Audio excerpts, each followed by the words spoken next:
Speaker Johnson ਉਹਨਾਂ ਨੇ ਇਹ ਕਿਹਾ ਵੀ ਜਿਹੜੇ ਜੀਓਪੀ ਲਾ ਮੇਕਰਸ ਆ ਉਹਨਾਂ ਨੂੰ ਟਾਊਨ ਹਾਲ ਦੀਆਂ ਮੀਟਿੰਗਸ ਹੁਣ ਨਹੀਂ ਕਰਨੀਆਂ ਚਾਹੀਦੀਆਂ। ਵੀ ਜਿਹੜੇ ਪ੍ਰੋਟੈਸਟਰਸ ਆ ਉਹ ਪੇਡ ਪ੍ਰੋਟੈਸਟਰਸ ਹੈਗੇ, ਡੈਮੋਕ੍ਰੇਟਸ ਭੇਜ ਰਹੇ ਹੈਗੇ ਆ। ਆਪਾਂ ਖਬਰਾਂ ਤੁਹਾਡੇ ਨਾਲ ਸਾਂਝੀਆਂ ਕੀਤੀਆਂ ਸੀ ਪਿਛਲੇ 2 ਦਿਨਾਂ ਦੇ ਵਿੱਚ 2 ਰਿਪਬਲਿਕਨ ਸੈਂਟਰ ਦੀ ਜਦੋਂ ਟਾਊਨ ਹਾਲ ਮੀਟਿੰਗ ਹੋਈ ਤੇ ਉੱਥੇ ਕਾਫੀ ਉਹਨਾਂ ਨੇ ਸੈਨੇਟਰਸ ਨੂੰ ਕੁਐਸਚਨ ਕੀਤੇ, ਜੋ ਜੋ ਆਪਾਂ ਪੁਆਇੰਟ ਡਿਸਕਸ ਕਰਦੇ ਰਹਿੰਦੇ ਆ, ਤੇ ਵਿੱਚੋਂ ਛੱਡ ਕੇ ਉਹਨਾਂ ਨੂੰ ਭੱਜਣਾ ਪਿਆ ਹੈਗਾ ਆ। ਤੇ ਈਵਨ ਅੱਜ ਵਾਲੇ ਪ੍ਰੋਗਰਾਮ ਦੇ ਵਿੱਚ ਵੀ ਜੇ ਦੇਖਿਆ ਜਾਵੇ ਕਿੰਨੇ ਕੁ ਲੋਕ ਪ੍ਰੋਟੈਸਟ ਕਰਦੇ ਆ, ਇਹ ਵੀ ਇੱਕ ਵਾਰਨਿੰਗ ਸਪੀਕਰ ਨੇ ਦਿੱਤੀ ਆ ਵੀ ਇਦਾਂ ਨਾ ਹੋਵੇ ਵੀ ਤੁਹਾਨੂੰ ਸੈਂਸ਼ਨ ਕਰਨਾ ਪਵੇ।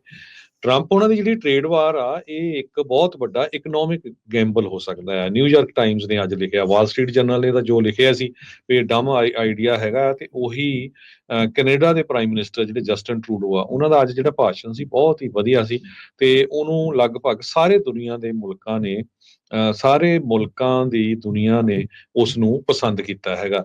ਵੀ ਬਹੁਤ ਹੀ ਪੜ੍ਹਿਆ ਲਿਖਿਆ ਵਾਲਾ ਉਹਨਾਂ ਦਾ ਭਾਸ਼ਣ ਸੀਗਾ, ਡਾਇਰੈਕਟਲੀ ਸੀ ਵੀ ਮੇਰਾ ਅਮਰੀਕਨ ਲੋਕਾਂ ਦੇ ਨਾਲ ਪਿਆਰ ਆ, ਆਪਾਂ ਗੁਆਂਢੀ ਹੈਗੇ ਆ, ਤੁਹਾਨੂੰ ਵੀ ਹਰਟ ਹੋਊਗੇ ਤੇ ਸਾਡੇ ਮੁਲਕ ਵਿੱਚ ਦੇ ਲੋਕ ਵੀ ਜਿਹੜੇ ਹਰਟ ਹੋਊਗੇ। ਉਹਨਾਂ ਨੇ ਕੈਨੇਡੀਅਨਸ ਨੂੰ ਵੀ ਇਹ ਕਿਹਾ ਹੈਗਾ ਆ। ਪਰ ਉਹਨਾਂ ਨੇ ਪ੍ਰੈਜ਼ੀਡੈਂਟ ਟਰੰਪ ਉਹਨਾਂ ਨੂੰ ਵੀ ਉਹਨਾਂ ਦਾ ਨਾਂ ਲੈ ਕੇ, ਡੋਨਲਡ ਲੈ ਕੇ ਕਿਹਾ ਵੀ ਆਹ ਚੀਜ਼ ਹੈਗੀ ਆ, ਤੁਹਾਨੂੰ ਇਹ ਕੰਮ ਨਹੀਂ ਕਰਨਾ ਚਾਹੀਦਾ ਹੈਗਾ। ਸੋ ਦੋਨਾਂ ਮੁਲਕਾਂ ਨੇ ਟੈਰਿਫ ਲਾਤੇ ਆ। ਸੋ ਚੀਜ਼ਾਂ ਦੇ ਰੇਟ ਆਲਰੇਡੀ ਚੜ੍ਹਨੇ ਸ਼ੁਰੂ ਹੋ ਗਏ ਆ। ਆਉਣ ਵਾਲੇ ਦਿਨਾਂ ਦੇ ਵਿੱਚ ਪਤਾ ਚੱਲ ਜਾਊਗਾ। ਪਰ ਜੋ ਕਮਰਸ ਸੈਕਟਰੀ ਆ ਉਹਨਾਂ ਨੇ ਹੁਣ ਅੱਜ ਸਟੇਟਮੈਂਟ ਵੀ ਜਾਰੀ ਕੀਤੀ, ਕਿਉਂਕਿ 2 ਦਿਨ ਸਟਾਕ ਮਾਰਕੀਟ 600-700 ਪੁਆਇੰਟ ਡਿੱਗੀ ਹੈਗੀ ਆ।